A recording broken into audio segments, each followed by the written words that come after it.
A Werewolf Shifter Romance, written by Amelia Hart. Chapter 1. White Lies.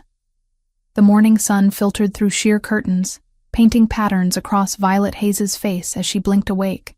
For a moment she forgot what day it was. Then reality crashed over her in a wave of nervous excitement that made her wolf stir restlessly beneath her skin. Today she was getting married. Violet sat up slowly, pressing a hand to her racing heart. 27 years of careful living, of being the responsible daughter, of doing everything right, had led to this moment. In 6 hours, she would walk down the aisle and become Luna to the Silver Pine Pack. She would bind her life to Cole Hartfield, the alpha who had pursued her with such focused intensity 3 years ago at that regional shifter conference. She could still remember that first meeting. She had been there representing her father, Theodore, who had been too ill to travel. Cole had approached her during the evening reception, his dark eyes fixed on her with an interest that made her skin flush. He had been charming, sophisticated, everything an alpha should be. When he asked for her contact information, she had given it without hesitation.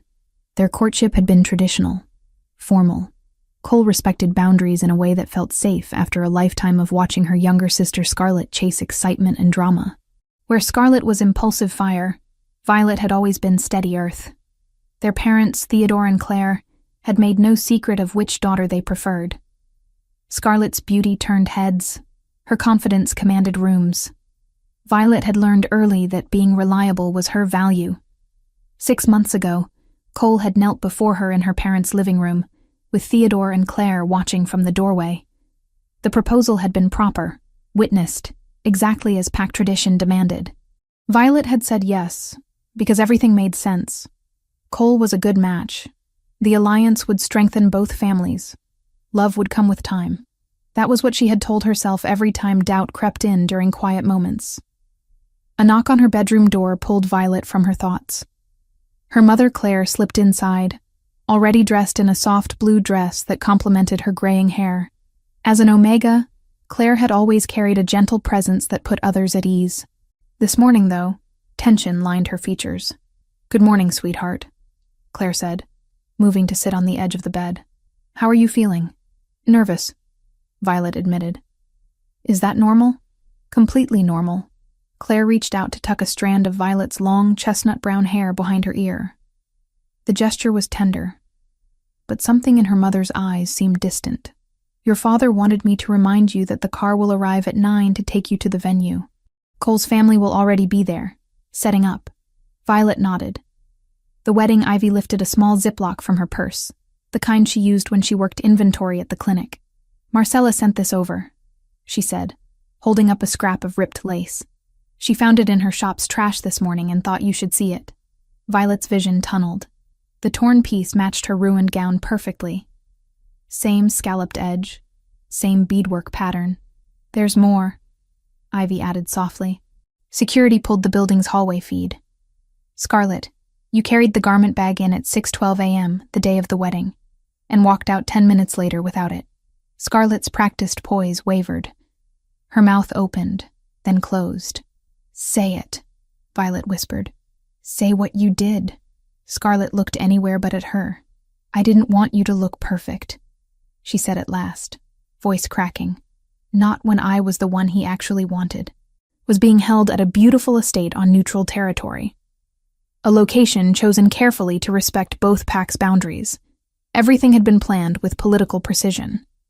Theodore had insisted on it. Her father's voice carried from somewhere downstairs, gruff and commanding as always.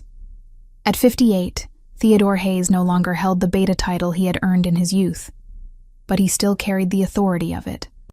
His influence in the shifter community remained strong, built on decades of strategic relationships. It was that influence Cole wanted. Violet understood that now, even if the knowledge stung. The arrangement made sense politically. Theodore's old pack needed protection from territory disputes. Cole's Silver Pine Pack needed the legitimacy that came from allying with a respected former Beta's family. Marriage had always been about more than love in their world. Claire stood, smoothing her dress. "I'll send Scarlett up to help you get ready. She's been so excited about today." After her mother left, Violet moved to the window. Outside, Autumn had turned the trees into blazes of gold and crimson. The sight should have calmed her. Instead, it reminded her how everything was changing, how nothing would be the same after today. Another knock, this one sharper. Scarlett entered without waiting for permission, her platinum blonde hair already styled to perfection, makeup flawless. At 25, she had mastered the art of commanding attention. Her blue eyes sparkled with an energy that Violet had never quite understood. "The bride awakens," Scarlett said, her voice bright. "Ready to get you into that gorgeous dress?" They made their way to the guest room where Violet's wedding gown hung, protected in its garment bag. Scarlett had insisted on keeping it separate, claiming the main room was too crowded with preparations. Violet had appreciated the gesture at the time. Scarlett unzipped the bag with a flourish. Then she screamed. Violet rushed forward, her heart hammering. The sound that escaped her own throat was something between a gasp and a sob. Her wedding dress, the gown she had spent months selecting, that had cost more than she wanted to think about, hung in shreds. Long tears ran through the delicate lace. Dark stains, wine perhaps, soaked into the silk. The bodice gaped open where seams had been violently ripped apart. "Oh my God," Scarlett breathed, pressing her perfectly manicured hand to her mouth. "Violet, I'm so sorry. I don't understand. How did this happen?" Violet reached out with shaking fingers to touch the ruined fabric. Her wolf surged forward, fury and distress tangling into something primitive. Someone had destroyed her dress. Someone had deliberately sabotaged her wedding day. Who would do this? Violet whispered. Scarlett's face had gone pale beneath her makeup. "I don't know. But we need to figure out what to do. The wedding is in 5 hours. Panic clawed at Violet's chest. She thought of the guests already traveling to the venue, of Cole's family preparing, of her father's carefully laid plans unraveling. "Eliza," Violet said suddenly. Cole's mother had never hidden her disapproval of the match. The Luna of Silverpine Pack had wanted her son to marry someone from a more prominent family, someone with stronger political connections. Violet had felt the weight of that judgment every time they met. But even as she voiced the suspicion, it felt wrong. Eliza was cold, yes, but this kind of petty cruelty didn't match the woman's character. Eliza wielded power through words and social maneuvering, not vandalism. "We can worry about who later," Scarlett said, pulling out her phone. "Right now we need to find you another dress. There's a boutique downtown, Marcella's. They handle emergency alterations for pack events. Let me call." Violet stood frozen as her sister made rapid phone calls, her voice shifting between pleading and commanding. The dress on the hanger seemed to mock her. She wanted to shift, to run, to escape this nightmare, but betas didn't run from problems. They solved them. 30 minutes later, they were in Scarlett's car, racing toward downtown. The boutique owner, a stern wolf named Marcella, was already pulling options when they arrived. "This one," Marcella said, holding up a simple ivory gown. "It's not what you had, but it will fit with minor adjustments. I can have it ready in 2 hours." The dress was beautiful in its simplicity, but it wasn't the gown Violet had chosen. It wasn't the dress she had imagined wearing when Cole saw her walking down the aisle. Still, she had no choice. "We'll take it," Violet said. The ceremony began precisely on time. Violet stood in the bridal suite of the estate, wearing a dress that didn't feel like hers, her hands trembling around a bouquet of white roses. Through the door, she could hear the string quartet playing, could sense the gathered guests from both packs waiting. Theodore appeared in the doorway, wearing his formal suit. His gray eyes swept over her, and something flickered in his expression. Disappointment, maybe, or calculation. "You look beautiful," he said, but the words felt automatic. "Did you make this happen, Dad?" The question escaped before Violet could stop it. The deal with Cole. "Is this really about protecting your old pack?" Theodore's jaw tightened. "This alliance secures our family's future. Cole's expansion into northern territories will include protection agreements for the packs I still have influence with. Yes, I arranged it. That's what fathers do. They ensure their children's futures. By trading me like a political bargaining chip, by giving you a position of power as Luna of an important pack, Theodore's voice hardened. Scarlett will never have this opportunity. You should be grateful. The words struck like a physical blow. Even now, even on her wedding day, everything came back to Scarlett. The daughter their parents actually wanted. The music changed. It was time. Violet walked down the aisle on her father's arm, seeing everything through a haze of suppressed emotion. The estate's garden had been transformed into something from a fairy tale. White flowers everywhere, silk ribbons, guests in their finest clothing. The Silverpine pack on one side, her family's friends, and Theodore's old connections on the other. And at the altar, Cole waited. He looked perfect in his black suit, his dark hair precisely styled, his posture radiating alpha authority. When his eyes met hers, Violet searched for warmth, for love, for anything that suggested this was more than a transaction. His expression remained neutral, professional. The ceremony proceeded. Violet heard herself making vows, felt Cole's hand, cool and firm, sliding a ring onto her finger. The officiant spoke about bonds and duty and pack unity. Nothing about love, nothing about choice.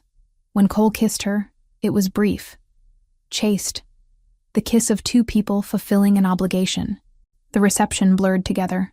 Violet smiled until her face ached, accepted congratulations from wolves she barely knew, danced with her new husband while everyone watched. Cole's hand rested on her waist, maintaining exactly the proper distance. He spoke to her in low tones about the guests, about politics, about pack business. Never about them. Cole, she said during one dance. About the honeymoon. We need to postpone, he interrupted smoothly. There's a situation with the northern border territories. Council business. I'll need to handle it immediately. But we planned. Violet. His voice carried that alpha edge that made her wolf want to submit. This is important. You understand duty. It's one of the things I respect about you. Respect. Not love. Not desire. Respect. They left the reception in separate cars, Cole heading to pack headquarters for his emergency meeting, Violet driven to the apartment they were supposed to share. The driver helped her carry her bags inside, then left her alone in the unfamiliar space. Violet stood in the middle of the living room, still wearing her backup wedding dress, and felt the weight of her choices crushing down.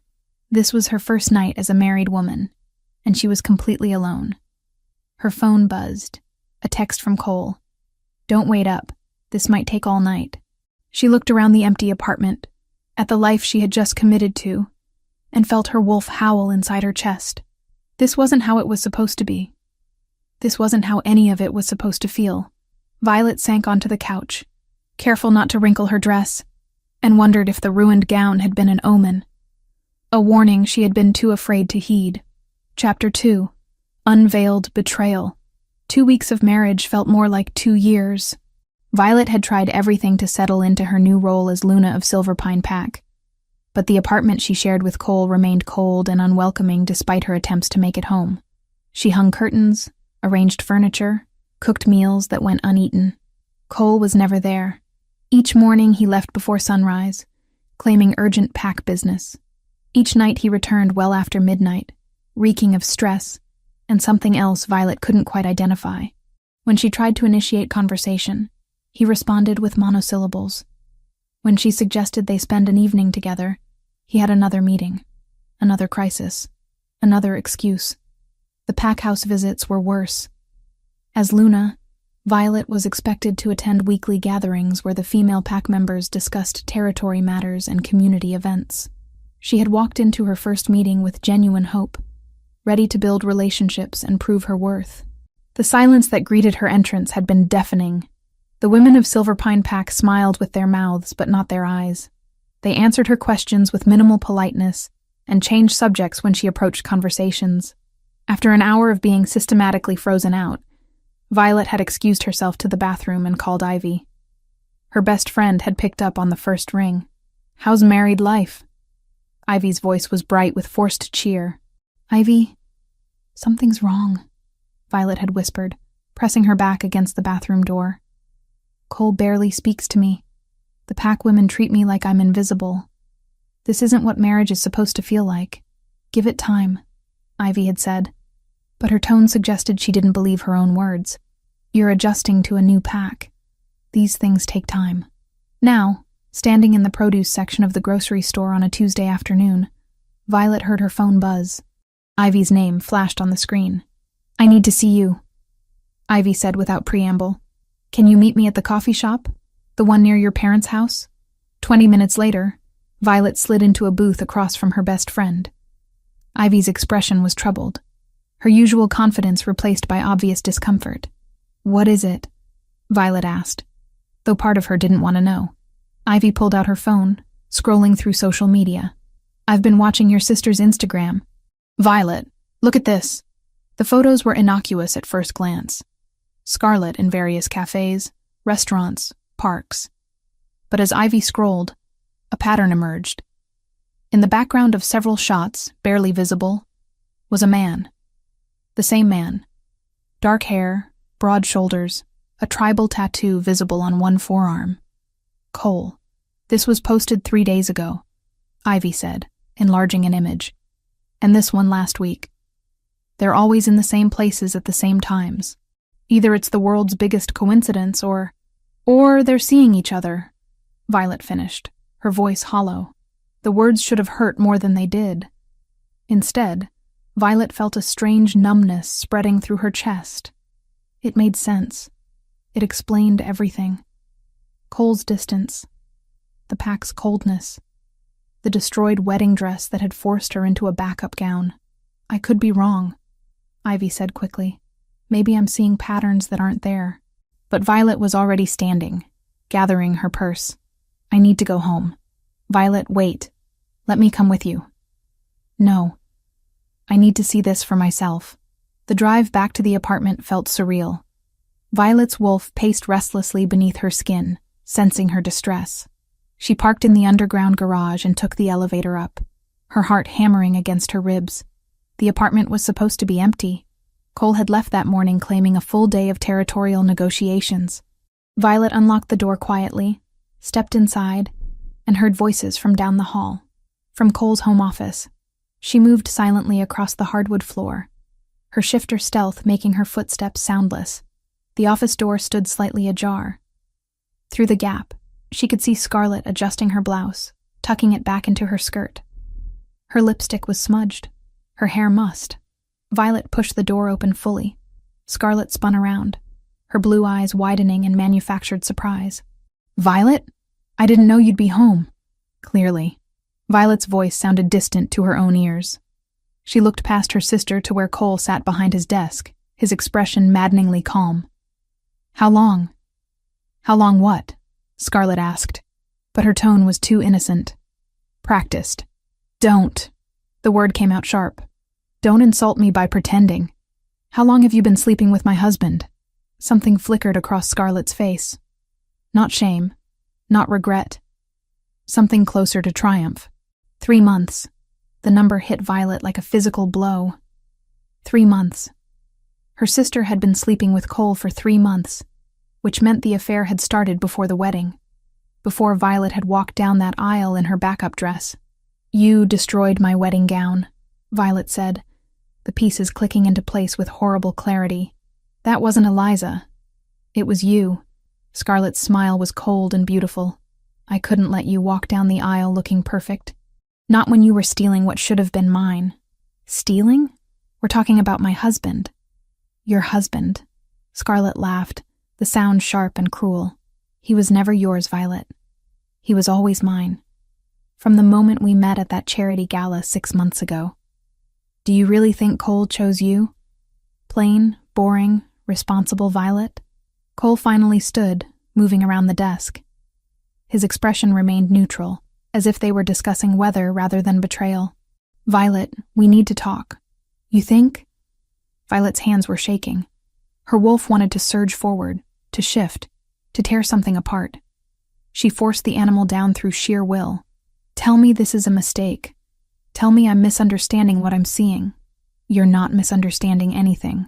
Cole's voice was matter of fact. Scarlet and I have been involved for months. The marriage to you was necessary for political reasons. Your father's connections, his influence with the northern packs. I needed those alliances to expand Silver Pine territory. The clinical way he spoke about using her made Violet's stomach turn. You married me for politics? You stood in front of our families in packs and lied? I made a strategic decision for the good of my pack. That's what alphas do. And Scarlet? Violet turned to her sister. What's your excuse? How could you do this? Scarlet's expression hardened. You've always gotten everything, Violet. Mom and Dad's approval for being the good daughter. Every opportunity handed to you because you're so responsible. Well, Cole wants me. He chose me. And there's nothing you can do about it. Violet's phone buzzed. She ignored it. It buzzed again and again. Cole glanced at his own phone, and something shifted in his expression. He looked at Scarlet, who was also checking her messages. A silent communication passed between them. What? Violet demanded. Scarlet's hand drifted to her stomach in a gesture so deliberate it had to be planned. I'm pregnant. The world tilted. Violet gripped the edge of Cole's desk to steady herself. What? Found out this morning. Scarlet continued, her voice dripping with false sweetness. Cole's going to be a father. Our baby is due in 8 months. Cole moved to Scarlet's side, his hand resting possessively on her waist. The gesture was intimate, familiar. Everything he had never been with Violet. I want Scarlet as my Luna, Cole said. We need to end this marriage. I'll arrange for a formal separation immediately and provide financial compensation. Separation? Violet's voice cracked. You want me to just disappear so you can play house with my sister? I need the marriage to remain legally valid for now, Cole clarified. The territorial agreements with your father are contingent on our union. But we'll live separately. Eventually, when the political situation stabilizes, we'll pursue dissolution through the council. You're keeping me chained to you for politics while you build a life with her? The reality of it crashed over Violet in waves. You planned this. All of it. Cole's silence was confirmation enough. Violet's phone rang. Her mother's name flashed on the screen. With numb fingers, she answered. Mom? Violet, honey, come home. Claire's voice was thick with tears. Your father just told me everything. Please come home. The drive to her parents' house blurred together. Violet found herself sitting in her childhood bedroom, her mother hovering anxiously while her father paced. I had no idea, Theodore said, his face ashen. Cole assured me he cared for you. The agreements, the territory protections, it was all supposed to secure our family's future. You sold me, Violet said flatly. You traded your daughter for political favors, and Cole took the deal and my sister. I thought, Theodore's voice broke. I thought I was protecting us. The Northern Packs needed Silver Pine's support. Cole promised expansion, protection. I already signed everything. The agreements are finalized. So you sacrificed me for nothing. Violet laughed, but the sound was hollow. Cole got what he wanted. He has your connections, your influence, and he gets to keep Scarlet as his real Luna, while I'm just a name on paper. Claire moved to sit beside Violet on the bed, wrapping an arm around her shoulders. This isn't your fault, sweetheart. None of this is your fault. But it felt like it was. Violet had walked into this marriage with open eyes, had ignored every warning sign, had convinced herself that duty and responsibility mattered more than love. She had been so determined to be the good daughter that she had handed herself over to be used. Another knock on the door. Ivy entered without waiting for permission, her arms full of boxes. I raided your apartment while Cole was out. Got your clothes, your personal things. You're staying here until we figure this out. Over the next hours, Violet's childhood bedroom transformed into a refuge. Ivy unpacked while Claire made tea that went cold. Theodore sat in the hallway, his head in his hands, looking older than his 58 years. Friends from her father's old pack called with hollow condolences. News of the separation was already spreading through the shifter community. By nightfall, Violet lay in her old bed, staring at the ceiling. Her phone kept buzzing with messages, pack members expressing false sympathy, Cole's lawyer sending preliminary separation documents, Scarlet's social media posts, already announcing her pregnancy with careful omissions about the father. Ivy climbed into bed beside her, just like they had done as teenagers. I'm so sorry, Vi. I should have known, Violet whispered. The destroyed dress, the cold ceremony, the way he looked at me like I was a business transaction. I should have run. You trusted him. That's not a weakness. But it felt like one. Violet had built her entire identity on being reliable, responsible, trustworthy, and she had been too blind to see that not everyone shared those values. That some people, like Cole and Scarlett, valued ambition and desire over honor and family. Her wolf whimpered inside her chest, wounded and confused. Violet closed her eyes and let the numbness wash over her. Tomorrow she would have to face the reality of her situation. Tonight, she just wanted to stop feeling anything at all. Chapter 3. Moonlit Boundaries. 1 month. 30 days since Violet's world had shattered into pieces too small to reassemble. She moved through the hours in her childhood bedroom like a ghost, going through motions that felt increasingly hollow. Her wolf, once a steady presence beneath her skin, had become erratic, unpredictable. Sometimes it surged forward at the slightest provocation. Other times, when Violet tried to shift, nothing happened. "It's the trauma," her mother Claire said gently, sitting on the edge of Violet's bed. "Your wolf is protecting you the only way it knows how." But it didn't feel like protection. It felt like losing another piece of herself. Ivy had taken to visiting daily, bringing food that Violet didn't eat, and news from the outside world that she didn't want to hear. Scarlett had posted pregnancy photos on social media, her hand resting on a barely visible bump. Cole had been seen at pack functions with her on his arm. The Silver Pine wolves whispered about the separation, about the Luna who had failed to hold her alpha's interest. "You need to get out of here," Ivy said one afternoon, setting down a bag from the local deli. "Just for a few days. Clear your head." "I can't." Violet stared at the ceiling, counting the cracks in the plaster. "What if Cole needs to contact me about the legal arrangements? What if you lose yourself completely while waiting for scraps from a man who never deserved you?" Ivy's voice was sharp with frustration. "Vi, you're disappearing. I can see it happening and it's terrifying." Violet sat up slowly. Her reflection in the mirror across the room showed someone she barely recognized. Hollow cheeks, dark circles under once bright green eyes, hair that needed washing. The responsible daughter had become a cautionary tale. "Where would I even go?" she asked. "Your grandmother's cabin, the one up near Riverbend Territory. It's been sitting empty since she passed. You loved it there as a kid." The memory surfaced through the fog. Summer vacations spent in a small cabin surrounded by pine trees, her grandmother teaching her to identify animal tracks and edible plants. That had been before the family had fractured, before Scarlett had become the favorite, before Violet had learned that love was conditional. "It's isolated," Ivy continued. "No one to judge you. No one to tell you how you should be feeling. Just you and the forest." "I don't know if I can shift properly," Violet admitted. "What if I get stuck?" "Then you get stuck. At least you'll be somewhere you can work through it without an audience." 2 days later, Violet found herself driving up a winding mountain road, her car packed with basics. The cabin appeared through the trees exactly as she remembered. Small but sturdy, with a wraparound porch and windows that looked out onto endless forest. Her grandmother had left it to her in the will, a gesture that had confused Violet at the time. Now she understood. Her grandmother had known she would need a sanctuary. The interior smelled of cedar and dust. Violet spent the first day cleaning, washing sheets that had been stored in the closet, sweeping away cobwebs. Physical work felt good, purposeful. By the time night fell, her muscles ached in a way that was almost pleasant.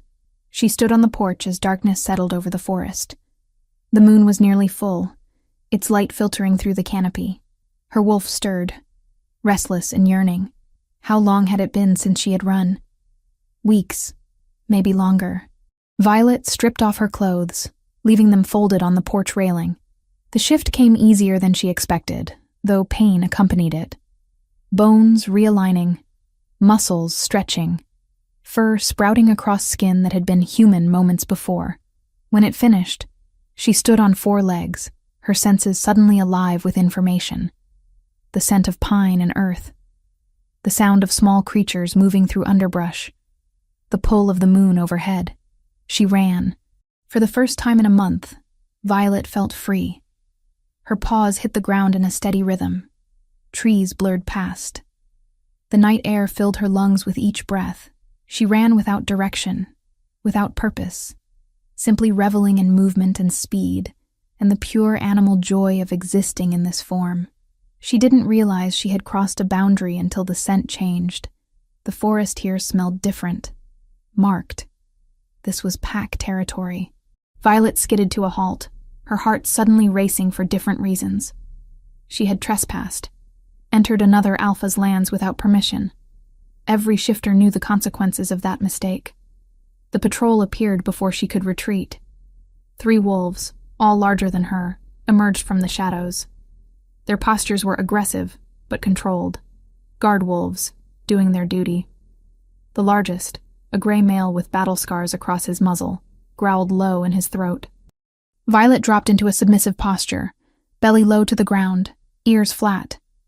She had no excuse, no defense. She was a stranger in their territory, and pack law was clear about such violations. The gray wolf shifted to human form. "Don't move," he said, his voice carrying authority. "Nathan, alert the alpha. We have an intruder." One of the other wolves took off at a run.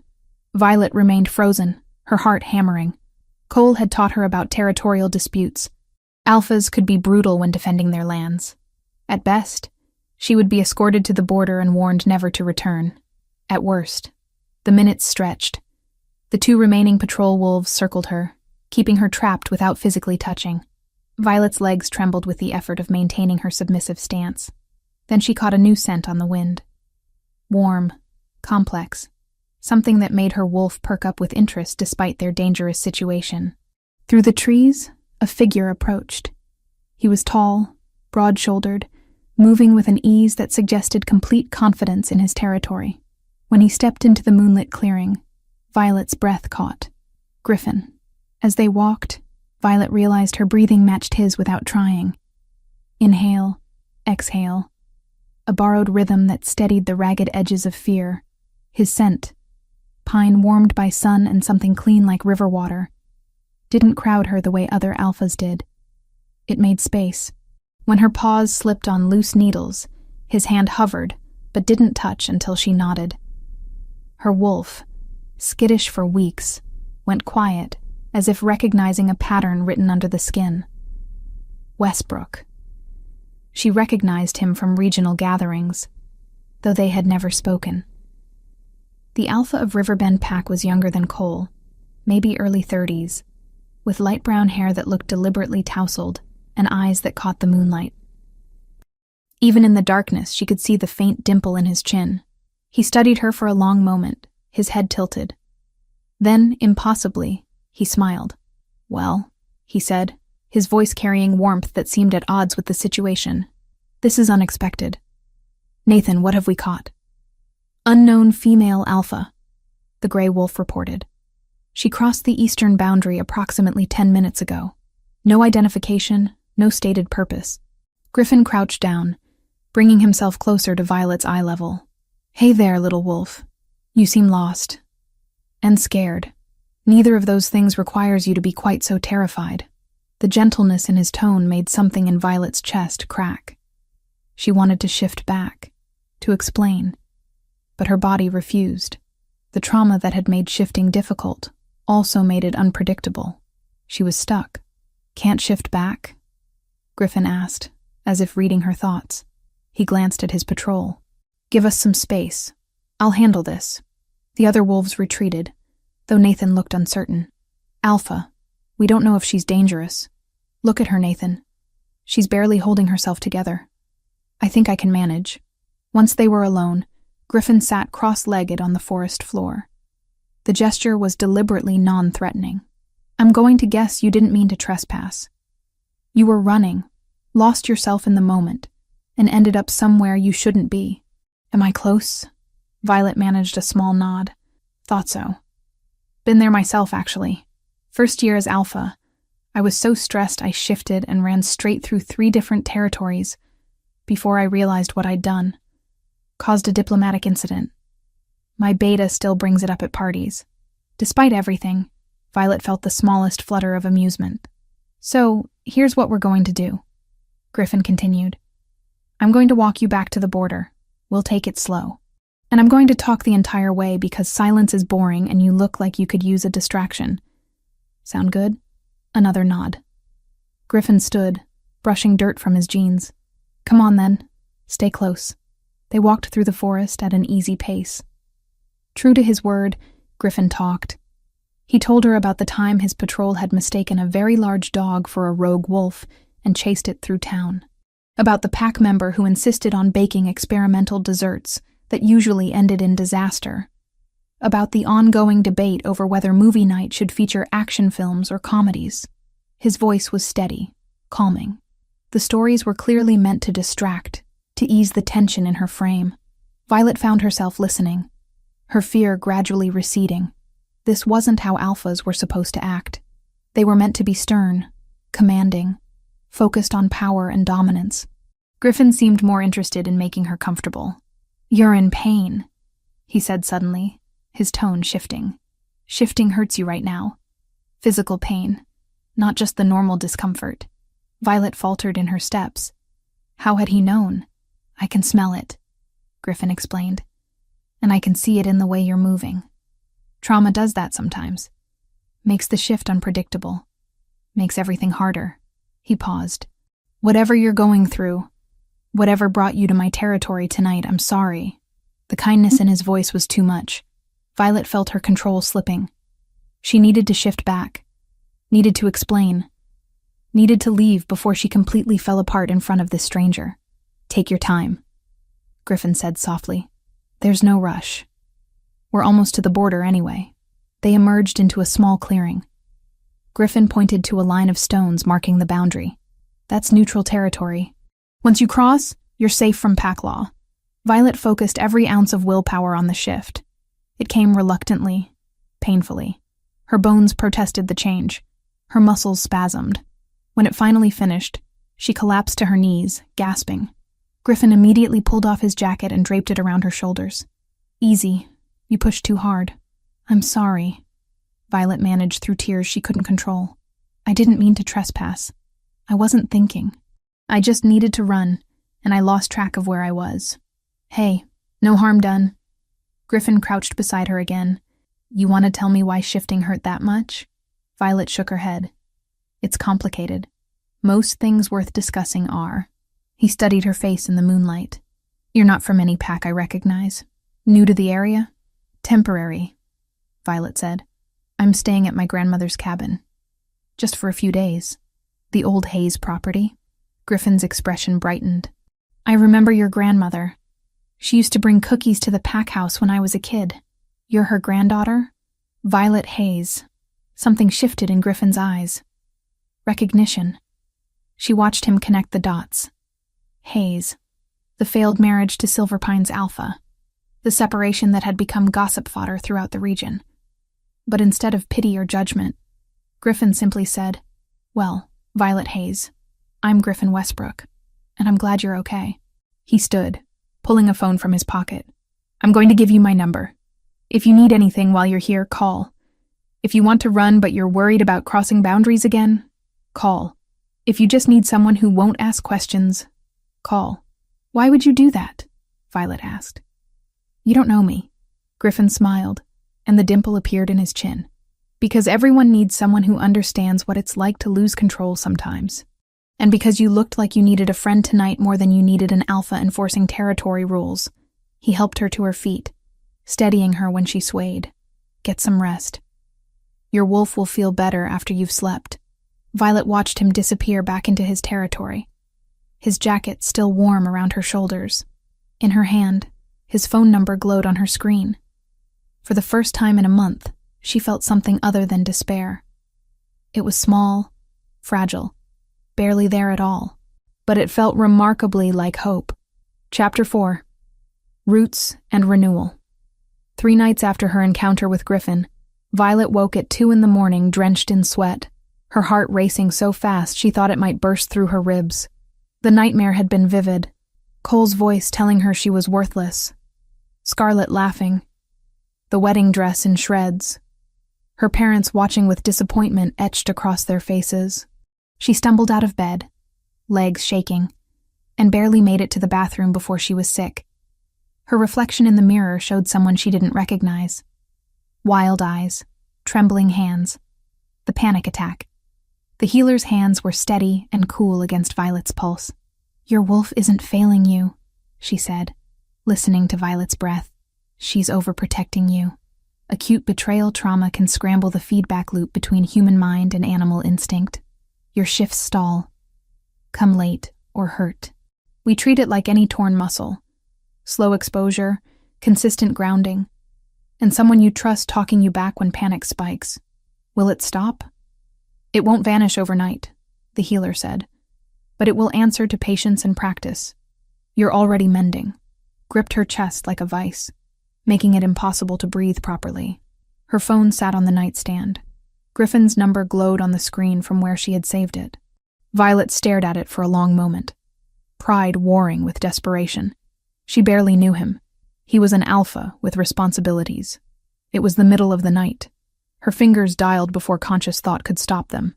He answered on the second ring, his voice alert despite the hour. "Violet, what's wrong?" "I can't breathe," she managed. "I'm sorry. I shouldn't have called. I don't know why Where are you? The cabin." "Yes. I'll be there in 15 minutes. Stay on the line with me." Griffin talked to her the entire drive. Not about anything important. Just steady conversation about his beta Nathan's terrible cooking skills, about the pack member who kept accidentally setting off the fire alarms during full moon gatherings, about the ongoing debate over whether werewolves could actually enjoy vegetables, or if that was a myth. His voice anchored her. By the time headlights swept across the cabin windows, Violet's breathing had steadied enough that she could unlock the door. Griffin stood on her porch holding a thermos and a paper bag from the 24-hour diner in town. Chocolate, the solution to most of life's problems. Also French fries, because sometimes carbs help. Violet found herself laughing despite everything. "You brought me comfort food at 2 a.m. I brought me comfort food. You just happened to benefit." He held up the bag. "Can I come in?" They sat on the cabin floor with their backs against the couch, the thermos of hot chocolate between them. Griffin didn't ask what had triggered the panic attack. Instead, he told her about taking over as alpha at 28 when his father had unexpectedly stepped down. "I had no idea what I was doing," Griffin admitted, stealing one of Violet's fries. "My first pack meeting, I accidentally called for a vote on something that alphas traditionally just decide. Nathan spent the next hour explaining why I'd just undermined my own authority. But you figured it out," Violet said. "Eventually, with a lot of mistakes along the way." His honey-colored eyes found hers. "The point is, everyone feels lost sometimes. Everyone has moments where they can't breathe, where the weight of everything crashes down. It doesn't make you weak. It makes you human. Or, wolf. Whatever." The sky was turning pink with dawn when Griffin finally stood to leave. "I have a favor to ask. We're working on a reforestation project along the eastern boundary. Planting native species, restoring habitat. Could use an extra set of hands if you're interested." "I don't know anything about forestry," Violet said. "Neither did I before we started. But it turns out digging holes and putting trees in them is remarkably therapeutic." Over the next 2 weeks, Violet found herself spending more time on Riverbend territory than at the cabin. The reforestation project became a routine.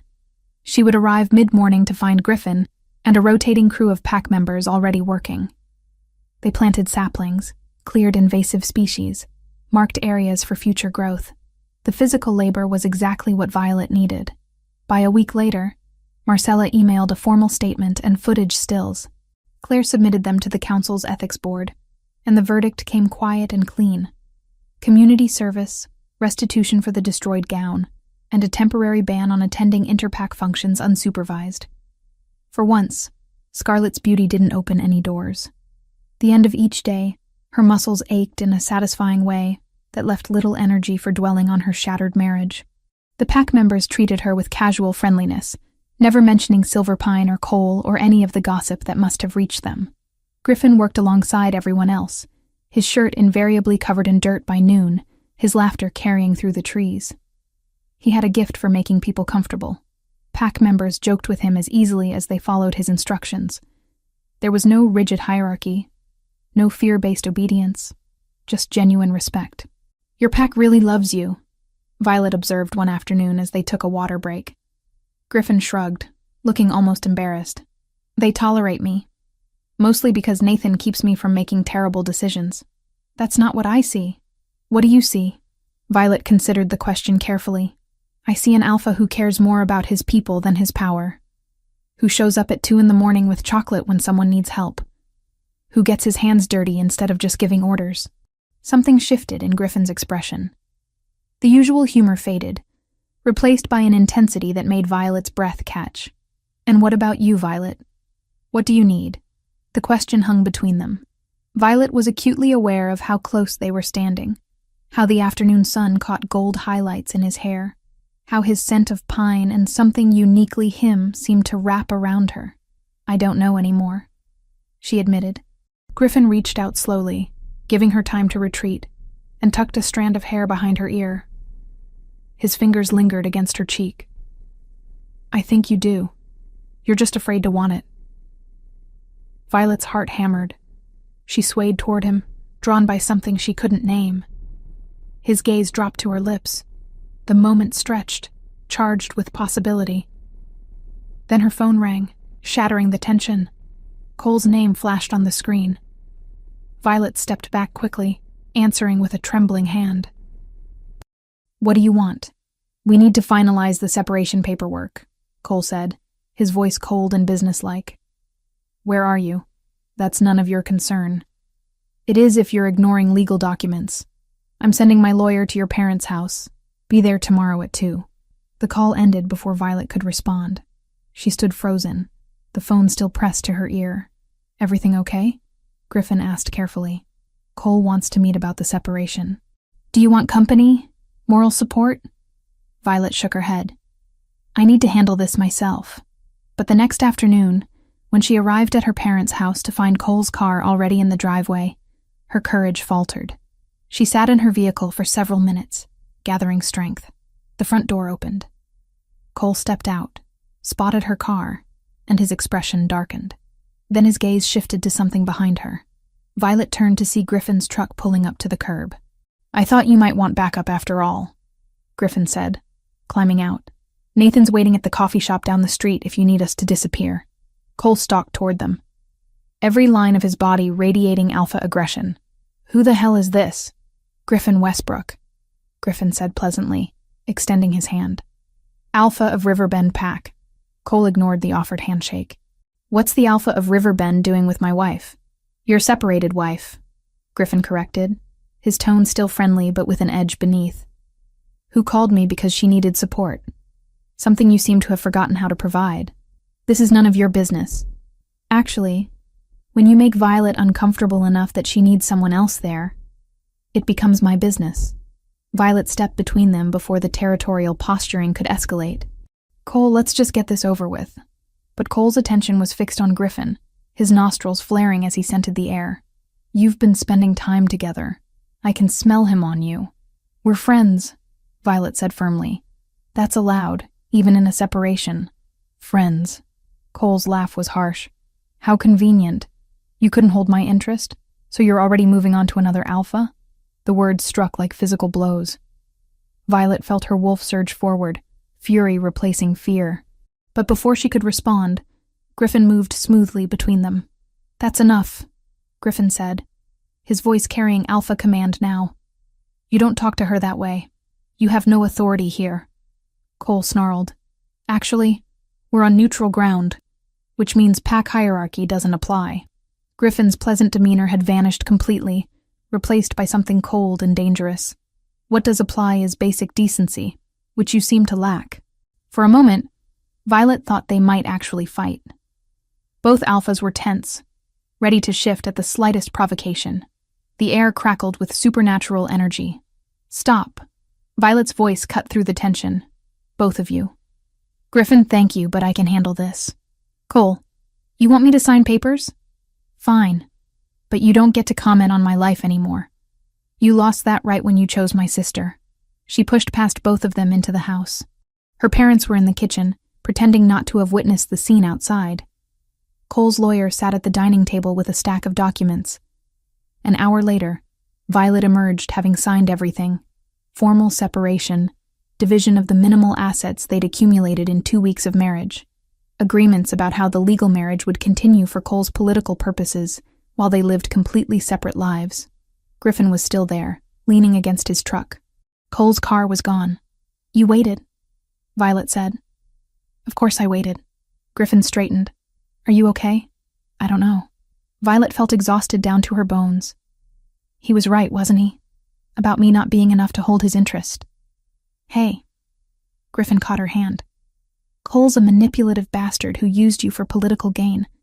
His inability to recognize your worth says nothing about you and everything about his deficiencies. You barely know me." "I know enough." Griffin's thumb traced circles on her palm. "I know you're brave enough to keep going after being betrayed by the 2 people who should have protected you. I know you laugh at my terrible jokes even when you're hurting. I know you work harder than anyone else on the planting project because you need purpose. That's more than enough to know you're remarkable." Violet felt tears burning behind her eyes. "Why are you being so kind to me?" Griffin was quiet for a moment. When he spoke, his voice was careful. "Because from the moment I saw you in my territory, terrified and unable to shift back, my wolf recognized something. I'm not going to pressure you. I'm not going to rush anything. But I need you to know that when I look at you, I see someone worth knowing. Worth protecting. Worth—" He stopped himself. "Worth what?" Violet whispered. "Worth waiting for. However long it takes." Later, after Griffin had left, Violet sat on her childhood bed and replayed the day. The confrontation with Cole. The way Griffin had stepped between them without hesitation. The feeling of his hand in hers. Her phone buzzed. A text from Ivy checking in. Another from her mother asking if she was okay. And one from Griffin. "Nathan says Cole's been talking to other alphas about forming an alliance against Riverbend, using Scarlett's pregnancy to gain sympathy. Thought you should know." Violet stared at the message. Cole was already weaponizing his relationship with her sister for political gain. The baby that wasn't even born yet was just another tool in his ambition. She typed back, "Thank you for telling me, and thank you for today." Griffin's response was immediate. "Anytime, literally. I meant what I said about calling whenever." Violet smiled despite everything. 3 weeks ago, she had been trapped in a marriage to a man who saw her as a transaction. Now she had found someone who saw her as a person worth defending, who made her laugh when she wanted to cry, who respected her boundaries while making it clear he wanted more when she was ready. She wasn't ready yet. The wounds were too fresh, the trust too damaged. But for the first time since her world had collapsed, Violet could imagine a future where she might be. Chapter 5. Shattered Illusions. 2 weeks after the confrontation with Cole, Violet received a call that pulled her back to the world she had been trying to escape. Marcus Brennan, the elder wolf who had mentored her through her teenage years, had passed away peacefully in his sleep. The funeral would be held at the Crescent Moon Community Center, the pack her father had once served. Violet stood in front of her closet at her parents' house, trying to decide what to wear. Black seemed too formal. Marcus had hated formal occasions. She settled on a simple gray dress and pulled her hair back. "You don't have to go," her mother Claire said from the doorway. "No one would blame you for staying away." "Marcus was there for me when no one else was," Violet said. "I'm not going to let Cole's presence keep me from saying goodbye." The community center was crowded when Violet arrived. Wolves from 3 different packs had come to pay respects to a man who had served his community for over 60 years. Violet slipped into a seat near the back, trying to remain invisible. She spotted Cole and Scarlett near the front. Her sister's hand rested on a small bump, visible beneath her elegant black dress. The pregnancy was showing now. Impossible to hide. Violet felt a pang that surprised her. Not jealousy. Something closer to pity. The service was beautiful. Speaker after speaker shared stories of Marcus's wisdom, his patience, his unwavering dedication to teaching young wolves about their heritage. When it ended, Violet stood to leave quickly, but a hand caught her arm. "Violet, wait." It was old Mrs. Chen, a friend of her grandmother's. "How are you holding up, dear?" "I'm managing," Violet said, glancing toward the exit. "That's good to hear. Such terrible business with your marriage. Mrs. Chen lowered her voice. But between you and me, I always thought there was something off about that boy. Too ambitious by half. Violet extracted herself as politely as possible and headed for the parking lot. She had almost reached her car when she heard rapid footsteps behind her. Violet, please. Scarlett's voice was strained. I need to talk to you. Violet turned slowly. Up close, her sister looked terrible despite the expensive makeup. Her eyes were red-rimmed. Her hands trembled. What do you want, Scarlett? Can we go somewhere private? Please. It's important. Against her better judgment, Violet followed her sister to a small park across the street. They sat on a bench beneath an oak tree, and for a long moment, neither spoke. I lost the baby, Scarlett said finally, her voice barely above a whisper. 3 days ago, I woke up bleeding and I knew. The doctor confirmed it. Miscarriage. The words hit Violet unexpectedly hard. Scarlett, I'm so sorry. That's terrible. Don't. Scarlett's voice turned sharp. Don't pretend to care. You probably wish this would happen. That's not true, Violet said, meaning it. I'm angry at you. Furious. But I would never wish that on anyone. Scarlett laughed bitterly. Well, it doesn't matter anyway. Cole doesn't know yet. I've been taking scent suppressors, the medical kind that mask hormonal changes. As far as he knows, everything's fine. Violet stared at her sister. Why would you lie about something like that? Because the moment he finds out, he'll leave me. Scarlett's composure cracked. The only reason he's with me is the baby. He told me that. Once there's no baby, there's no reason for him to stay. Scarlett, you can't fake a pregnancy. Eventually, I know. Scarlett's voice rose, then dropped. I know. But I need time. Time to figure out what to do. Time to make him fall in love with me for real. That's not going to happen, Violet said gently. Cole doesn't love anyone but himself. He could love me, if I just try harder, if I'm everything he needs. Scarlett grabbed Violet's hands. Please don't tell him. Please, you're my sister. You're supposed to protect me. Violet pulled away. I'm supposed to protect you? After what you did? After you destroyed my wedding dress and slept with my husband and told me you hoped I suffered? I didn't mean those things. I was jealous. I've always been jealous of you. Jealous of me? Violet's voice rose despite her attempt to stay calm. You were Mom and Dad's favorite. You got everything you ever wanted. What could you possibly be jealous of? You were good, Scarlett shouted. You were responsible and smart and everyone respected you. I was just pretty. That's all anyone ever saw. So when Cole looked at me like I was something more than a decoration, I couldn't let go, even if it meant hurting you. Violet stood. I can't help you, Scarlett. I'm sorry about the baby. I truly am. But I can't fix this for you. Please, Scarlett begged. I have no one else. You should have thought about that before you destroyed my life for your own entertainment. Violet walked away, her heart pounding. Behind her, she could hear Scarlett crying. Part of her wanted to turn back, to comfort her sister despite everything. But the stronger part knew that Scarlett had made her choices. The consequences were hers to bear. The confrontation with Scarlett should have been the worst part of the day. It wasn't. Violet returned to her parents' house to find a tense atmosphere. Her father Theodore sat at the kitchen table, his face drawn. Her mother Claire stood by the sink, her posture rigid. What's going on? Violet asked. Theodore looked up, and something in his expression made Violet's stomach drop. Sit down, Violet. I'd rather stand. Your mother and I have been talking about a lot of things, about the choices I made, about why I made them. Theodore's hands clenched on the table. You deserve the truth. About why I pushed you into the marriage with Cole. About why I always seem to favor Scarlett. Theodore, don't, Claire said quietly. She needs to know, Claire. She's earned that much. Violet sank into a chair, her legs suddenly unable to support her weight. Your mother wasn't my first mate, Theodore began. I was bonded before when I was 23. Her name was Catherine. She was beautiful, vibrant, everything I thought I wanted. We had 3 years together before she died in a rogue attack.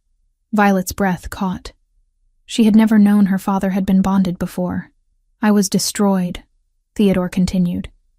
I thought I would never feel anything again. And then I met your mother. And slowly, I learned to live again. We had you first. And you were perfect. Strong, intelligent. Everything a father could want in a daughter. Then why?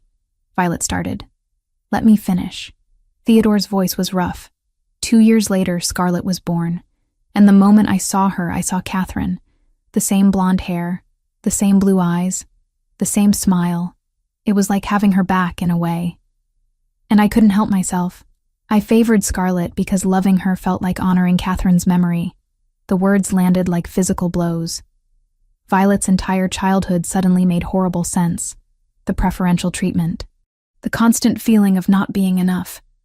It had never been about her at all. It had been about a dead woman she had never met.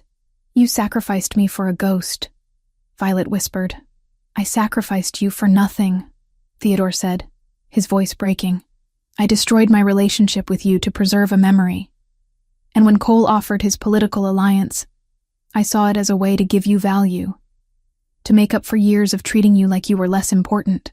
By selling me to a man who never wanted me? I thought it was a good match. I thought... Theodore's voice failed. Claire moved suddenly, her hand cracking across her husband's face. The sound echoed through the kitchen. Theodore didn't flinch. That's enough, Claire said, her voice shaking with fury. 55 years I've watched you choose a memory over your living daughter. I've kept quiet because I thought you would eventually see what you were doing. But you never did. You just kept hurting her. Claire. No. I'm done being silent. Claire moved to stand beside Violet's chair, her hand resting protectively on her daughter's shoulder. Violet is brilliant, compassionate, strong. She has been holding this family together while you've been lost in the past, and you repaid her by treating her like she was disposable. Theodore looked up at his wife, then at Violet. I'm sorry. I know it's not enough. I know I can't fix what I've broken. But I'm sorry. Violet stood, Claire's hand falling away. I need to leave. Violet, please. Her mother started. I can't be here right now. I just can't. She drove back to the cabin in a daze, her father's words echoing in her mind. Everything she had believed about herself, about her worth, had been built on a foundation of someone else's grief. She hadn't been unloved, because she was unlovable. She had been unloved, because she reminded her father that his first mate was gone. The realization should have been freeing. Instead, it felt like another betrayal. Violet parked the car and walked into the forest without conscious thought. Her wolf was howling inside her chest, frantic and wounded. She needed to shift, needed to run, needed to escape the crushing weight of knowledge she hadn't wanted. The shift came wrong, painful. Violet's bones cracked and reformed, but her human mind stayed present, tangled with her wolf's instincts. She could feel herself losing control, her animal nature surging forward to escape the emotional agony. She ran, through trees, across streams, not caring about direction or territory or anything except the desperate need to outrun the pain. Her wolf pushed harder against her consciousness, demanding full control. If Violet let go, if she surrendered to the animal completely, she might never come back. Shifters who lost themselves to their wolves rarely recovered their humanity. The thought should have terrified her. Instead, it felt almost appealing. What was human Violet anyway? A daughter unwanted by her father. A wife betrayed by her husband. A sister despised by her sibling. Maybe it would be better to just let go, to become only wolf, without memory or heartbreak. She was so lost in her spiral that she didn't sense the other presence until strong hands caught her mid-shift, human fingers tangling in her fur. Violet, stop. Griffin's voice cut through the chaos. I've got you. You're safe. She snarled, snapping at his hands. Her wolf saw him as a threat, something preventing her escape. I know you're hurting. Griffin didn't let go, even when her teeth grazed his arm. I know everything feels impossible right now. But you can't do this. You can't let your wolf take over completely. You'll lose yourself. Another voice, female. Vi, please, come back. Ivy appeared beside Griffin, her face pale with fear. Whatever happened, we can fix it. Just come back. The sound of her best friend's voice penetrated the fog. Violet's wolf hesitated, confused by the familiar scent. That's it, Griffin said gently. His hands moved to cradle her wolf's head, his touch firm, but careful. You're stronger than this, stronger than the pain. Come back to us. His voice carried alpha command, but it was gentle, coaxing rather than forcing. Violet felt her human mind gaining ground, pushing back against her wolf's desperate bid for control. The shift back was agony, worse than anything she had experienced before. When it finished, she collapsed into Griffin's arms, naked and shaking and sobbing so hard she couldn't breathe. I've got you, Griffin murmured, wrapping his jacket around her. You're safe. I promise you're safe. Ivy knelt beside them, her hand rubbing circles on Violet's back. What happened? Everything, Violet managed between sobs. My father, Scarlet, Cole. It's all too much. Shh, Griffin said, pulling her closer. We're going to take you back to the cabin. You're going to rest. And tomorrow, when you're ready, we'll figure this out together. They half carried her back, Griffin holding her against his chest, while Ivy walked ahead to open doors and prepare the bed. Violet barely registered the movement. She was exhausted beyond anything she had ever felt, wrung out emotionally and physically. Griffin laid her gently on the bed, pulling blankets over her. He started to step back, but Violet's hand shot out, catching his wrist. Don't go, she whispered. Please don't go. Griffin exchanged a glance with Ivy, who nodded and quietly left the room. Then he sat on the edge of the bed, his hand finding Violet's. I'm not going anywhere, he said. My father never loved me, Violet said, the words spilling out. Not really. I was just a reminder that his first mate was dead. And Scarlet hates me because I was the good daughter, even though Dad didn't care. And Cole used me. Everyone just used me. Not everyone, Griffin said quietly. Ivy loves you. Your mother loves you. And He stopped, his jaw working. What? Violet asked. Griffin was silent for a long moment. When he spoke, his voice was careful. From the moment I found you in my territory, terrified and unable to shift back, my wolf recognized you, not as pack, not as friend, as mate. Violet's breath caught. I'm not telling you this to pressure you, Griffin continued quickly. I'm telling you because you need to know that not everyone sees you as something to use. Some of us see you as someone worth knowing, worth protecting, worth... He stopped again. Worth what? Violet whispered, echoing their conversation weeks ago. Worth everything, Griffin said simply. But I'll wait, however long it takes for you to heal, to trust again, to be ready. I'll wait. Violet stared at this man who had appeared in her life at her lowest moment, who had showed her kindness without expecting anything in return, who had defended her against Cole, who had just prevented her from losing her humanity entirely. I'm broken, she said. You're healing, Griffin corrected. There's a difference. He stayed beside her until she fell asleep, his presence a steady anchor in a world that had tilted too far off its axis. And somewhere in the darkness before sleep claimed her completely, Violet realized that maybe, eventually, she could learn to trust again, to hope again, to believe that she deserved the kind of love Griffin was offering. But not yet. First, she needed to survive. Chapter 6. Blood and Victory. 1 week after Violet nearly lost herself to her wolf, life had taken on a tentative rhythm. She spent her mornings at the cabin, afternoons working on the reforestation project with Griffin's pack, and evenings processing everything that had happened. Griffin respected the boundaries she needed, but his presence remained constant, steady, safe. They were planting saplings along the eastern boundary when Nathan came running through the trees, his face grave. Alpha, we have a situation, Nathan said, barely winded despite the sprint. Cole Hartfield and a dozen of his warriors just crossed into our territory. He's demanding to see Violet. Griffin's expression hardened instantly. How many warriors? 12, all armed and in fighting stance. Violet's stomach dropped. This is my fault. I should leave before. You're not going anywhere, Griffin said firmly.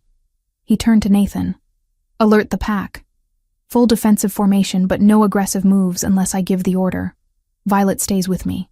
They met Cole at the main clearing, where territorial disputes were traditionally settled. Griffin's pack had assembled quickly, forming a protective semicircle behind their alpha. Cole stood with his warriors spread out in an intimidating display of force. Violet, Cole called out, ignoring Griffin entirely. We need to talk.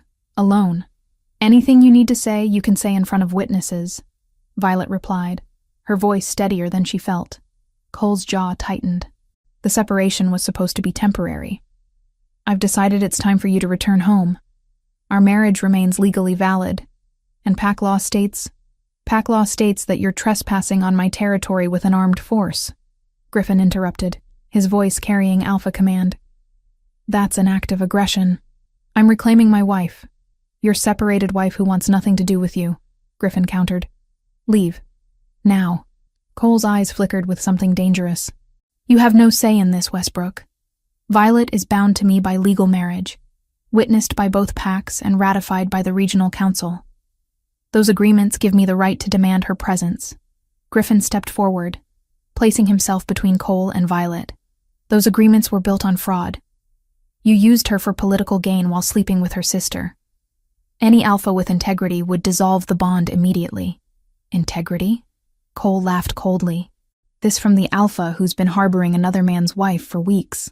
How convenient that she ended up in your territory. In your bed. I'm not in his bed, Violet said sharply, though heat flushed her cheeks. And even if I were, it wouldn't be any of your concern. You gave up the right to care about my life when you chose Scarlett. Cole's expression twisted. Scarlett lied about the pregnancy. She lost it weeks ago and said nothing. Do you understand what that means? I gave up political stability, my mother's approval, everything, for a child that doesn't exist. So Scarlett's lie had been discovered. Violet felt a pang of something that might have been pity if she weren't so focused on Cole's current threat. That's between you and Scarlett, Violet said. It has nothing to do with me. It has everything to do with you. Cole's control was slipping. Without the pregnancy, without Scarlett, I need the marriage to remain valid. Your father's connections, the territorial agreements. So this is still about politics, Violet said quietly. Even now, you see me as nothing more than a useful tool. I see you as my legal wife who is refusing her duty. Something inside Violet snapped. Weeks of trauma, betrayal, and fear crystallized into cold fury. She stepped around Griffin, ignoring his warning growl. You want me back? Then fight for it, Violet said, her voice carrying across the clearing. I challenge you to a dissolution duel. Winner takes everything. Loser accepts the council's judgment without appeal. Shocked silence fell over both groups. Dissolution duels were rare. Ancient tradition invoked only in the most serious disputes. If Violet won, the marriage would be dissolved immediately, and all political agreements nullified. If Cole won, she would be bound to return to him with no legal recourse. Violet, no, Griffin said urgently. You don't have to do this. Yes, I do. She met his eyes. I'm done being a victim. Done letting him control my life. This ends now. Cole's smile was predatory. I accept. 3 days from now. Neutral territory. The regional council of alphas as witnesses. Agreed, Violet said, before anyone could stop her. After Cole and his warriors left, Griffin pulled Violet aside. Do you understand what you just did? Dissolution duels are brutal. No rules except no death blows. Cole will try to break you. Then I'll break him first. Violet's hands were shaking, but her voice remained steady. I need this, Griffin. I need to prove to myself that I'm not the powerless woman he tried to make me believe I was. Griffin studied her face for a long moment. Then I'll train you. We have 3 days to turn you into a warrior. Those 3 days were the most physically demanding of Violet's life. Griffin woke her before dawn for conditioning runs. Nathan drilled her on defensive techniques. Other pack members taught her how to read an opponent's tells, how to use her smaller size as an advantage, how to turn defense into offense. Griffin was relentless, but patient. When Violet's form slipped, he corrected gently. When exhaustion made her sloppy, he pushed her to find reserves of strength she didn't know existed. At night, he tended her bruises and strained muscles with a healer's touch. "You're ready," Griffin said on the evening before the duel. They sat by the cabin's fireplace, Violet's body aching, but her mind clear. "But I need you to promise me something." "What?" "If it goes wrong, if he's about to seriously injure you, surrender. Your pride isn't worth permanent damage, and if I surrender, I go back to him. Then I'll find another way to get you free," Griffin said fiercely. "Legal challenges, council appeals, something. But I won't watch you die for the principle of the thing." Violet reached for his hand. "I'm not going to die. I'm going to win." The neutral territory was a clearing in the forest between 3 packlands, designated centuries ago for settling disputes. When Violet arrived with Griffin and Ivy, she found it already crowded. The regional council of alphas sat in a raised section, 5 stern-faced wolves who would judge the combat. Cole stood in the center with his mother Eliza and several Silverpine pack members. "You came," Cole said as Violet approached. "I half expected you to run." "I'm done running from you." The head counselor, an ancient alpha named Morrison, stepped forward. "This is a dissolution duel, called by Violet Hayes Hartfield against her legal mate Cole Hartfield. The rules are, no forged weapons, no poisons, no pack interference," head counselor Morrison intoned. "Natural objects at hand are permitted. No death blows. The duel ends upon yielding or incapacitation. Traditional. No weapons. No interference from seconds. No death blows. The duel continues until one party yields or is incapacitated. The winner's terms will be enforced by council law. Are both parties willing?" "I am," Violet said. "I am," Cole echoed. "Then begin." Cole shifted immediately, his wolf form massive and intimidating. He expected Violet to shift as well, to meet him as an equal predator. Instead, she stayed human, drawing on everything Griffin had taught her. A wolf's attacks were powerful, but predictable. In human form, Violet was more agile, more unpredictable. She could use tools, could think tactically instead of relying on instinct. Cole lunged. Violet dodged left, her hand closing around a fallen branch. When he came at her again, she swung hard, catching him across the snout. He yelped and backed off, surprised. "Shift," Cole snarled, his voice distorted by his wolf form. "Fight me properly." "No," Violet said. "I fight my way." She pressed her advantage, forcing Cole to defend against attacks he couldn't predict. A kick to his ribs, dirt thrown in his eyes.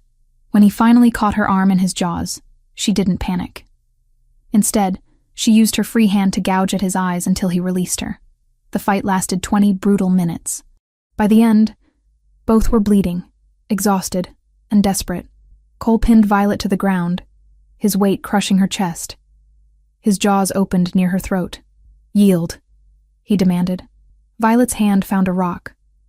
With the last of her strength, she brought it down on Cole's temple. He collapsed sideways, dazed. She rolled on top of him, pressing her forearm across his windpipe, with just enough pressure to restrict his breathing. "You used me," Violet said, her voice raw. "You manipulated my father, betrayed me with my sister, and tried to keep me chained to you for politics. I want the council to know what kind of alpha you are." She raised her voice so everyone could hear. 3 months before our wedding, Cole started an affair with my sister. He married me knowing he wanted her. He used our bond to secure territorial agreements, then demanded separation while keeping the marriage legal for political gain. He cares nothing for pack loyalty or honor, only for power. Murmurs rippled through the crowd. The council alphas leaned forward, their expressions grave. "Is this true?" Morrison demanded. Cole couldn't answer with Violet's arm on his throat, but his silence was answer enough. Eliza's face had gone white with horror. "I yield, recorded for the rolls," Morrison declared. Alpha Cole Hartfield is formally censured for dishonor by deception and for advancing armed onto neutral land to coerce a separated spouse. Council review of Silverpine's pending claims is hereby opened. A rustle of shocked whispers moved through the crowd, like wind through dry grass. For the first time, Cole looked small. Counselor Dajan rose, gaze hard. Riverbend's healer confirmed scent maskers of the restricted class were purchased under an alias last month and administered without oversight. Such medical masking to mislead an alpha's legal decision is a censure-level offense. Notices will be served. Eliza flinched. Cole said nothing. Cole finally gasped. I yield. Violet released him and stood, swaying but triumphant. I want the marriage dissolved. All agreements nullified. And I want it recorded that Cole Hartfield violated pack honor through deception and betrayal. Morrison stood. The dissolution is granted. The marriage between Violet Hayes and Cole Hartfield is dissolved, effective immediately. All territorial agreements built on said marriage are nullified. He turned to Cole. You've brought shame to your pack, Alpha Hartfield. The council will be reviewing your other territorial claims. Consider your standing diminished. Griffin was beside Violet in an instant, steadying her. You did it, he said, wonder in his voice. You actually did it. I did. Violet agreed. Then her legs gave out. Griffin caught her, lifting her into his arms. I've got you. Ivy appeared on Violet's other side, tears streaming down her face. That was the most terrifying and amazing thing I've ever seen. As Griffin carried Violet away from the clearing, she caught sight of her parents in the crowd. Theodore looked stricken. Claire was crying, but smiling. Violet managed a small wave before exhaustion claimed her. Later, in the pack house where Griffin's healer tended her injuries, Violet lay on a medical cot, feeling every bruise and cut. Griffin sat beside her, holding her hand. I'm free, Violet said, marveling at the words. Actually, legally free. You are, Griffin confirmed. And you fought like a warrior to get it. I had a good teacher. You had the strength all along. I just helped you remember it. Violet turned to face him fully. His honey-colored eyes were warm with pride and something deeper. She thought of everything he had done for her. The midnight chocolate, the patient training Griffin watched her stance settle into something old and remembered. That weight shift. Who taught you that? Marcus Brennan, Violet said, breath fogging in the cold.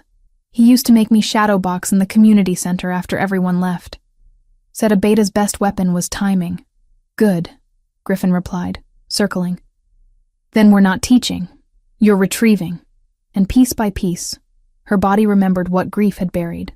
The way he had stood between her and Cole without hesitation. The way he made her laugh when she wanted to cry. The way he had waited, respecting her healing process, even when his wolf recognized her as mate. Griffin, she said softly. Yeah? Thank you. For everything. For seeing me when I couldn't see myself. He smiled, the dimple appearing in his chin. Always. Violet leaned forward slowly, giving him time to understand her intention. When their lips met, it was gentle at first, tentative. Then Griffin's hand came up to cup her face, and the kiss deepened. It tasted like freedom, like possibility, like home. When they finally pulled apart, Griffin rested his forehead against hers. Was that okay? More than okay, Violet assured him. It was perfect. Outside, the sun set over Riverbend territory, painting the sky in shades of gold and crimson. Violet was bruised, exhausted, and legally free for the first time in months, and she was exactly where she belonged. Chapter 7. Moon's Blessing. 1 month after the dissolution duel, Violet woke in Griffin's pack house to sunlight streaming through windows she had chosen the curtains for. The room smelled of cedar, and the faint trace of Griffin's scent from where he had sat beside her bed the night before, talking until she fell asleep. They had maintained careful boundaries even as their connection deepened. Griffin never pushed, never assumed. He waited for her to be ready. Violet stretched, feeling her muscles respond without the lingering pain that had plagued her for weeks after the fight with Cole. Her wolf stirred contentedly beneath her skin, no longer the fractured, frightened creature that had nearly consumed her humanity. Healing had come slowly, but it had come. She found Griffin in the pack house kitchen, attempting to cook breakfast while Nathan tried to save the bacon from burning. I'm an alpha, Griffin was saying, waving a spatula. I should be able to handle basic cooking. You're an alpha who once set water on fire. Nathan countered, rescuing the pan. Stick to what you're good at, like leadership, and not dying of food poisoning. Violet laughed from the doorway. Both men turned, and Griffin's face lit up in a way that made her heart flutter. "Morning," he said, abandoning the stove entirely to move toward her. "How'd you sleep?" "Better than I have in months." It was true. The nightmares had faded. The panic attacks had become rare. Violet had started a rehabilitation program at the pack house for shifters dealing with trauma, using her own experience to help others navigate the difficult path between breaking and healing. The work gave her purpose beyond her own recovery. "I have something to show you," Griffin said, after they'd eaten the breakfast Nathan had salvaged. "If you're up for a walk." They hiked to the eastern boundary where the reforestation project had transformed bare earth into a thriving young forest. Saplings stood tall now, their roots taking hold. The land that had been damaged was becoming whole again. "This is where it started," Griffin said, standing among the trees they had planted together. "You were so broken when you first came here. I watched you plant these trees with hands that shook, and I saw you get stronger with every hole you dug. You helped me see I could be more than what Cole and my father made me believe," Violet said softly. Griffin turned to face her fully. "Violet, I've waited because you needed time. I've respected your boundaries because you deserved the space to heal. But my wolf has known since that first night in my territory. You're my mate, my true mate. And if you're ready, if you want this, I want to make it official." Violet's breath caught. The claiming ritual was sacred, permanent, binding two souls under the moon goddess's witness. It wasn't something to enter lightly. "I want this," she said, the words coming easier than she expected. "I want you. Not because I need rescuing or because I'm afraid of being alone. Because you make me laugh when I want to cry. Because you see me. Really see me. Because when I'm with you, I feel like I've finally come home." Griffin's smile was radiant. "The full moon is in 3 days. We can do the ritual then, if you're certain." "I'm certain."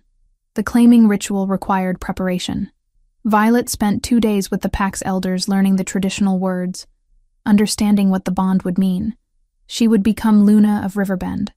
But more than that, she would become Griffin's mate in the eyes of the moon goddess and all shifter law. On the night before the ritual, Eliza Hartfield appeared at the pack house demanding to speak with the council. "My son's loss of status has damaged Silverpine's standing," Eliza said coldly when the regional council assembled. "The dissolution was based on false testimony." Violet manipulated the council with emotional appeals while ignoring Cole's legitimate rights as her legal husband. Griffin stood beside Violet, his hand finding hers. The council witnessed the duel. They heard the testimony. Cole's deception was exposed by his own actions. "Nevertheless, I'm petitioning for a review," Eliza continued. "And I'm formally objecting to any mate bond between Violet Hayes and Alpha Westbrook. Such a union would be built on the ruins of my son's marriage." Alpha Morrison, who had presided over the duel, leaned forward. "Mrs. Hartfield, your son married Violet under false pretenses while carrying on an affair with her sister. He maintained the marriage for political gain after demanding separation. The council found his actions dishonorable. There are no grounds for review."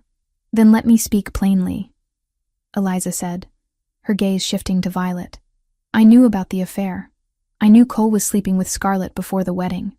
I said nothing because I believed it would force the marriage to fail, giving my son an excuse to dissolve it and marry someone more suitable." The admission hung in the air. Violet felt Griffin's hand tighten around hers. "You knew," Violet said quietly. "That's why you were so hostile from the beginning. You wanted me to fail. I wanted my son to have a Luna worthy of his station," Eliza said. "You were always going to be temporary. I simply hoped you would realize it faster. Your son got exactly the Luna he deserved," Griffin said, his voice carrying alpha command. "A manipulative opportunist who lied about a pregnancy to keep his attention.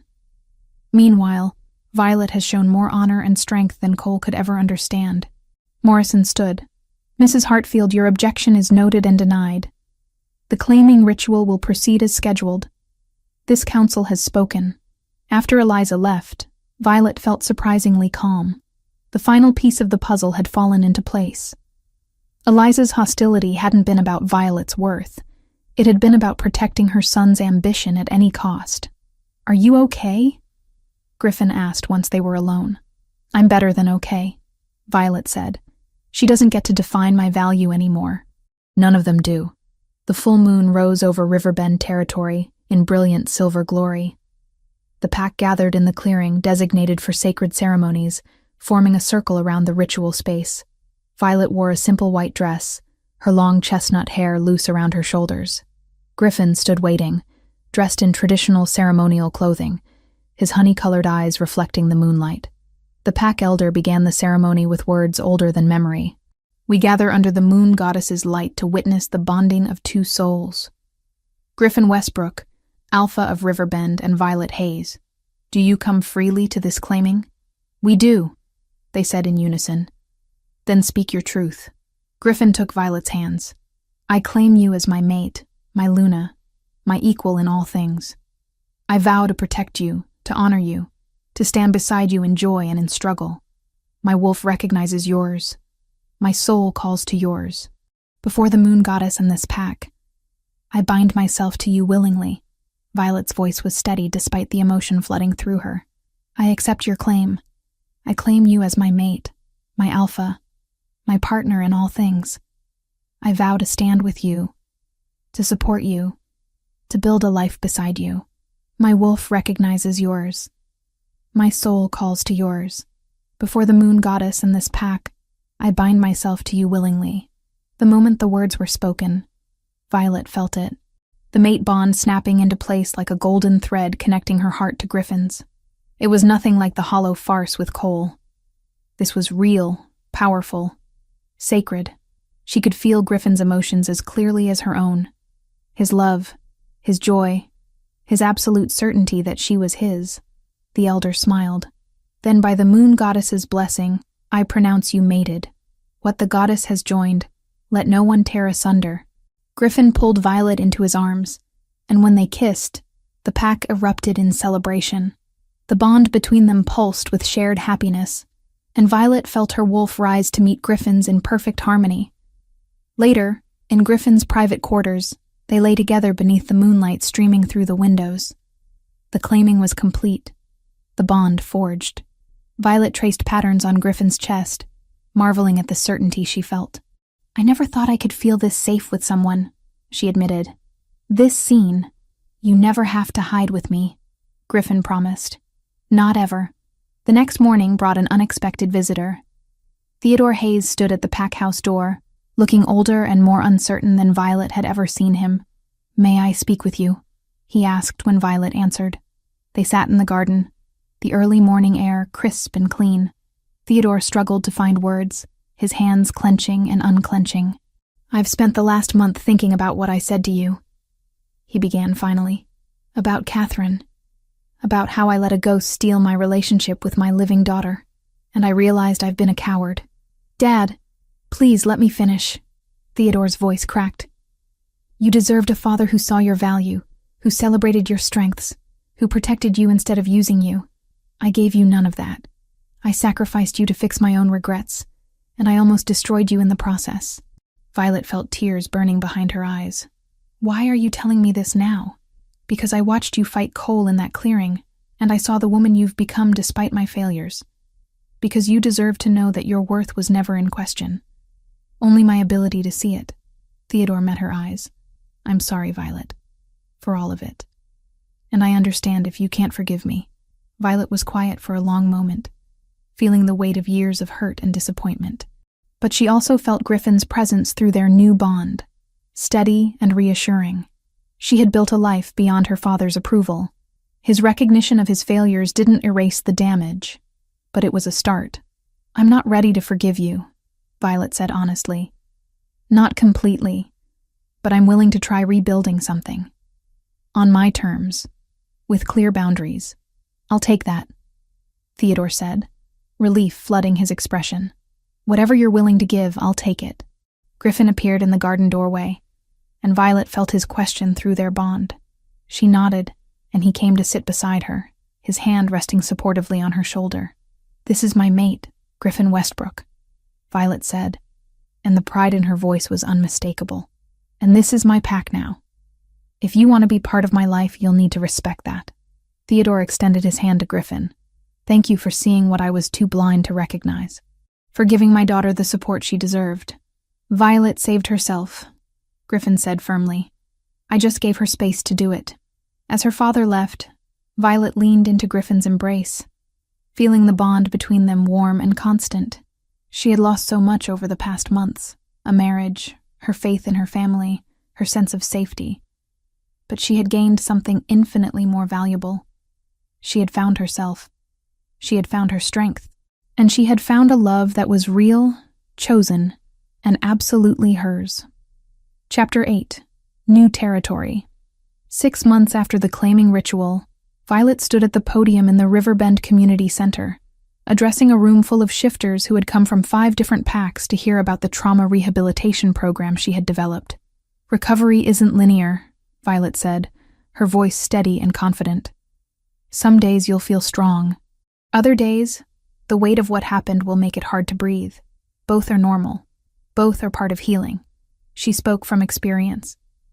The nightmares had faded but occasionally returned. The scars from her duel with Cole had healed but remained visible when she shifted. She had learned to wear them as evidence of survival rather than shame. After the presentation, pack members approached with questions and gratitude. A young female beta who had been rejected by her mate thanked Violet for making her feel less alone. An older wolf whose pack had been destroyed by rogues asked about joining the support groups Violet facilitated weekly. Griffin waited by the door, pride radiating through their mate bond. When the crowd finally dispersed, he wrapped an arm around her waist. You were amazing, he said, pressing a kiss to her temple. 5 packs represented today. Word is spreading about what you're building here. We're building, Violet corrected. I couldn't do any of this without the pack's support. Without yours. They walked back to the pack house together, their hands intertwined. The territory that had once been foreign now felt like home. Violet knew every trail, every landmark, every member of the pack by name. As Luna, she had responsibilities that extended beyond the rehabilitation program. She mediated disputes, organized community events, represented Riverbend at regional council meetings. The work fulfilled her in ways she hadn't known were possible. Nathan met them at the entrance, holding a tablet. Alpha, Luna, we've got confirmation. The regional council approved the sanctuary proposal. The land is officially ours. Violet felt joy surge through the mate bond as Griffin grinned. They approved it? All of it? Every acre. The designation goes into effect next month. The Wolf Sanctuary had been Violet's dream project since becoming Luna. A protected territory on the border where wild wolves could live safely, away from hunters and human development. Griffin had supported the idea immediately, helping her navigate the complex bureaucracy of land acquisition and environmental protection laws. We need to celebrate, Griffin said, pulling Violet close. This is huge. Later that evening, the pack gathered for an impromptu celebration. Ivy appeared with champagne she had apparently been saving for exactly this occasion. To the Luna who makes things happen, Ivy said, raising her glass. And to my best friend, who never stopped fighting for what matters. Violet hugged Ivy tightly. Thank you for never giving up on me, even when I'd given up on myself. That's what family does, Ivy said. She had been formally named Beta Female of Riverbend 3 months ago, a position she filled with the same fierce loyalty she had always shown Violet. Besides, someone had to keep you from making terrible decisions. It's practically a full-time job. The celebration continued into the night. Pack members congratulated Violet, shared stories about wildlife they hoped the sanctuary would protect, and made plans for the dedication ceremony. Griffin stood beside her throughout, his hand never straying far from hers, his presence a constant source of strength. As the crowd thinned, Violet noticed an envelope that had been left on the gift table. Her name was written in familiar, shaky handwriting. She opened it to find a letter from Scarlet. The writing was stilted, clearly composed with help from a counselor. Scarlet wrote about the rehabilitation facility where she had been living for the past 4 months, working through alcohol dependency and the self-image issues that had driven so many of her destructive choices. She didn't ask for forgiveness. She didn't make excuses. She simply acknowledged the damage she had caused and expressed hope that someday They might find a way to be sisters again. Violet folded the letter carefully. She wasn't ready to forgive Scarlet. Maybe she never would be. But she could acknowledge that her sister was trying to change, to become better than the person who had destroyed a wedding dress out of spite and jealousy. She wrote a brief response that night. "I'm glad you're getting help. I hope you find peace. That's all I can offer right now." It was honest. It was enough. 2 days later, Cole appeared at the border of Riverbend territory. He requested a formal audience with the Alpha and Luna, following proper protocol for once. Griffin wanted to refuse, but Violet agreed to meet him with Nathan present as witness. They met in a neutral clearing. Cole looked diminished somehow, his confidence stripped away. News had spread about how he had lost half his territory to a rival pack after the regional council's investigation exposed years of shady political maneuvering. The Silver Pine pack that had once seemed so powerful was now struggling to maintain relevance. "I came to apologize," Cole said without preamble, "for everything. For using you, for the affair with your sister, for trying to force you back after the separation. You deserved better." Violet studied the man who had once held so much power over her life. She felt nothing. No anger, no satisfaction, not even pity. Just a distant recognition that he was someone who had briefly been part of her story, but no longer mattered. "I don't forgive you," Violet said calmly. "And I don't hate you either. I just don't think about you anymore. You're part of a past I've moved beyond." Cole flinched. "I understand. I just wanted you to know that I see now what I lost, what I threw away. You didn't lose me, Cole. You never had me. You had a transaction, a political arrangement. That's all it ever was." After Cole left, Griffin pulled Violet into his arms. "You okay?" "Better than okay," Violet said, meaning it. "He doesn't get to live in my head anymore. He doesn't get any space in my life at all." The next afternoon brought a visit from Theodore and Claire. They had been coming regularly since the claiming, slowly rebuilding their relationship with Violet on her terms. The progress was gradual, but real. Theodore had started therapy to work through his grief over Catherine. Claire had become more assertive, no longer allowing her husband to dictate family dynamics. They sat in the garden behind the pack house, drinking tea while Griffin tactfully gave them privacy. "Your mother and I wanted to tell you in person," Theodore said. "We're selling the house, moving to a smaller place closer to your mother's sister in the Northern Territories." "That's a big change," Violet said carefully. "It's time," Claire said, reaching for Violet's hand. "That house holds too many painful memories. Too many years of me being silent when I should have spoken up. We need a fresh start. And we wanted to give you this," Theodore said, sliding an envelope across the table. Inside was a check for a substantial amount. "Money from your grandmother's estate that should have gone to you years ago. We held on to it because I thought I knew better how to invest it. I was wrong. It's yours to use however you see fit." Violet stared at the check. The amount would fully fund the sanctuary for its first 3 years of operation. "This is too much. It's not nearly enough to make up for what we cost you," Theodore said. "But it's a start. Use it for the sanctuary. Your grandmother would have loved that." After her parents left, Violet sat in the garden for a long time, processing. The relationship with her father would never be what it should have been. Too much damage had been done. But they were finding a way forward that was honest, even if it wasn't close. That was enough. The sanctuary dedication ceremony took place on a brilliant autumn day, the forest ablaze with gold and crimson. Regional council members attended, along with representatives from conservation groups and packs from across 3 territories. Violet stood beside Griffin at the entrance to the protected land. A ribbon stretched across the trail that led into the sanctuary. Griffin addressed the crowd first, speaking about the importance of preserving wild spaces and protecting the wolves who shared their nature. Then he turned to Violet. "My Luna has shown me that strength isn't just about fighting.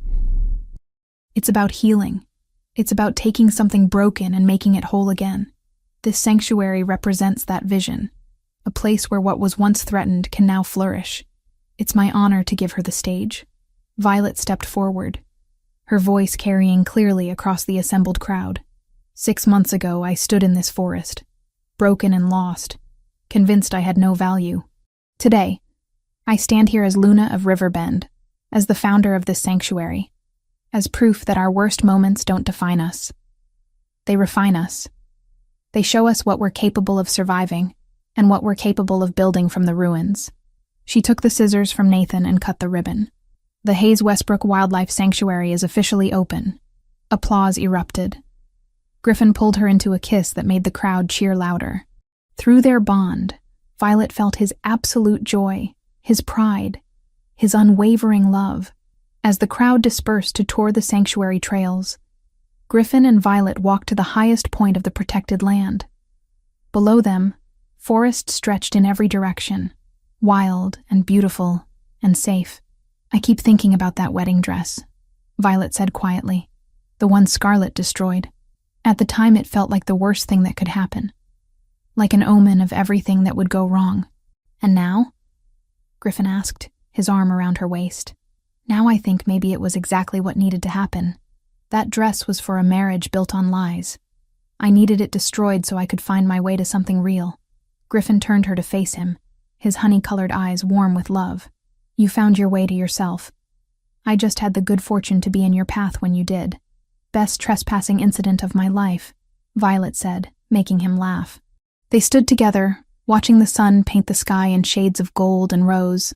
Below, wolves moved through the sanctuary, already claiming it as their home. Ivy was giving a tour to visiting council members. Nathan was coordinating with rangers about patrol schedules. The pack was thriving, and Violet was part of it. She had lost so much over the past year. A marriage, her faith in her family, her sense of safety, but she had gained infinitely more. She had found her strength, her purpose, her true mate. She had learned that being broken wasn't the same as being defeated, that healing was possible, that she deserved love that was real and chosen and absolutely hers. Griffin's hand found hers, their fingers intertwining as naturally as breathing.